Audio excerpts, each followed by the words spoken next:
guys, welcome to Your Earthy Black Girl. It's your host Sanaa, also known as Your Earthy Black Girl. Today, I low-key wanted to talk about a topic that I think I talked about a little bit on one of my podcast episodes. Like, it was before I started back the YouTube channel, so I didn't have a visual version for it.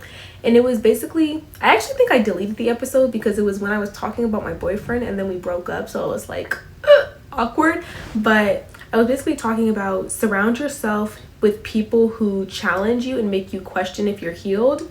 I don't remember if I still have it uploaded, but we're gonna kind of talk about it again, except this one is like, are you healed or are you just away from your triggers?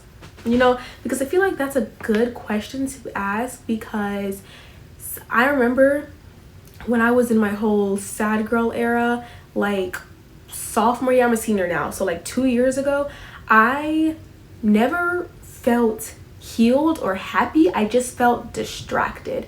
And I feel like that's a question that you really have to ask yourself when you're on your healing journey, in your healing era. Y'all already know how I feel about that, but when you're in your healing era, because you could just be away from the things that caused you to be, you know, depressed or anxious or whatever in the first place. So you're not really being healed. And that's why I feel like the whole concept of healing is kind of dumb to begin with, because literally healing is a lifelong experience that comes along with the human experience, if that makes sense, because something happens in the human experience, as it often does, because that's what we came here to do, you know, feel things, experience things, you know, get hurt, love, all these things. Something happens, so that triggers you to, you know, be sad, be anxious, be angry, all these things. Then you need to heal whatever happened to you, and then it happens again. So it's like a cycle. But it's like, if you're away from those triggers, as in not really experiencing, you know, just away from all the things that makes up the human experience, which is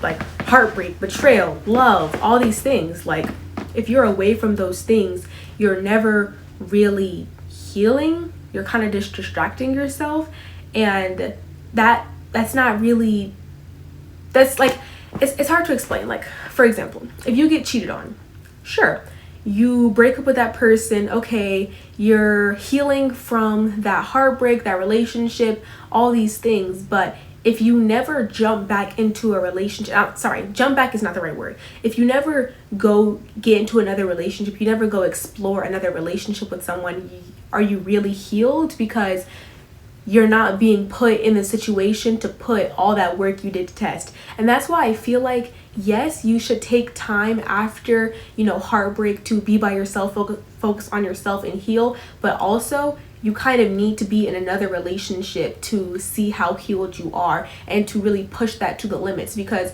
let's go with the same example. If you get cheated on, you leave that person, you're alone by yourself. Sure, you're working on yourself, but there's only so much you can do that another person that's in a relationship with you would push you, but you can't do that by yourself. Like, you're really not gonna get insecure about anything because you're by yourself. Like, you don't have to challenge the insecurity that comes from when you're getting cheated on, because there's nobody to be insecure about. Versus when you get into another relationship after getting cheated on, it's going to be a lot of work, and it's going to really make you heal, or it's gonna send you back to square one, but we don't do that over here. So it's gonna make you heal, because you're having to challenge yourself constantly every day to be like, okay, I'm in another relationship, I'm in a safe relationship, I need to heal what I have going on and really process what I have going on to not be anxious in this relationship, not be insecure, not think they're gonna do me like the last person did.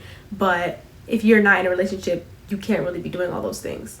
And I'm saying this from personal experience, because y'all should really do the attachment style quiz, but I have an anxious attachment style. So if I'm not in a relationship, like, I'm good. Like, I'm thinking like I'm secure attachment style, like I'm perfect, like there's nothing wrong with me, because there's nobody that's triggering this state for me. There's nobody that I have to be anxious about, which is why, glory adios, I'm loving it over here. But no, like, versus when I get into a relationship, that's when the anxious attachment style is going to come up, because I'm now with someone that I care about. Now that I'm now going to feel like I need to be anxious. But that's, again, on me to take care of that within myself when I'm in that relationship. But now it's like, what can you do? Like, you can do shadow work and things like that, but there's nothing like getting yourself back into that space that triggered you in the first place from a healthy distance, of course. Like, I'm not going to go back to like a toxic ex to heal my attachment style. You're not going to go back to your ex that cheated on you to heal your, you know, insecurity. You're going to go into a new healthy relationship with someone who understands your past, understands it, and loves you for everything that you are, and you're going to heal that while you're gonna work through it while you're with them. And of course, not everyone's gonna like want to be down for that, like, because of course nobody wants to be like, oh, I held it down, da da da. You wouldn't want to do that for a man. I hope not. Like, you don't want to be there while someone's, you know, fixing themselves, picking up the pieces, if it's gonna hurt you. But that's how you know, like, that person isn't for you, because we're all works in progress, and we're all, you know, just trying to pick up the pieces that other people break. So if you can do that for someone and someone can do that for you, that's how you know you're like, it's meant to be. But if someone's not willing to do that for you, and they're like, nah, you got too much baggage, like, it's too much going on, like, da da da da, then that's how you know that person's not for you. Like, I'm not gonna lie, like, I did some crazy things in my past relationship, but then again, I also think that I'm like, as crazy as that was, and I'm not talking about beating on nobody or nothing like that. I just mean, like, I would be anxious.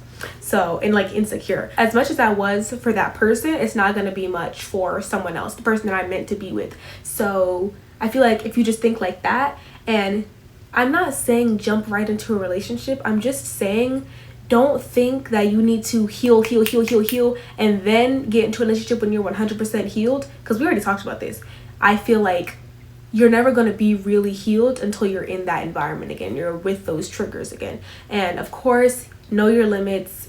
Like, don't put yourself in dangerous situations. That's not what I'm saying at all. By triggers, I mean the environment, but not the same situation, if that makes sense. Like, if you get fired, don't go try and go back groveling back to that old job, but don't stay, you know, unemployed forever because you're too scared to put yourself back out there. Go into another safe environment that's a fresh start, so it's not the same situation, but it's a similar environment, if that makes sense. I really hope this makes sense, and that it kind of made you think, like, am I healed or am I just away from my triggers?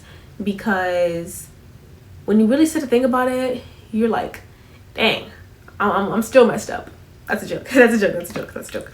But I don't think there's anything wrong with that, like, being not healed. That's why I think we should abolish this word. I'm just saying it in the title so y'all know what I'm getting at, but y'all know how I really feel.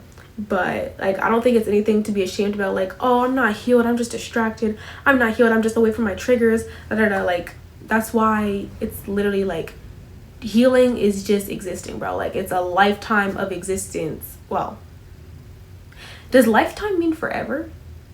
Yeah, I think, yeah, okay, so it's a lifetime of existence, because literally lifetime, so it's like not like forever, it's just your lifetime. Yeah, so obviously you're gonna exist during your lifetime, and you're gonna be healing, hurting, and that's what it's all about, man. Sounds like a plan to me. I don't know about you, it sounds like fun to me. But yeah, that's all I have for you today, guys. Make sure you choose love, spread love, and be love, and I'll see you guys next week. Bye bye.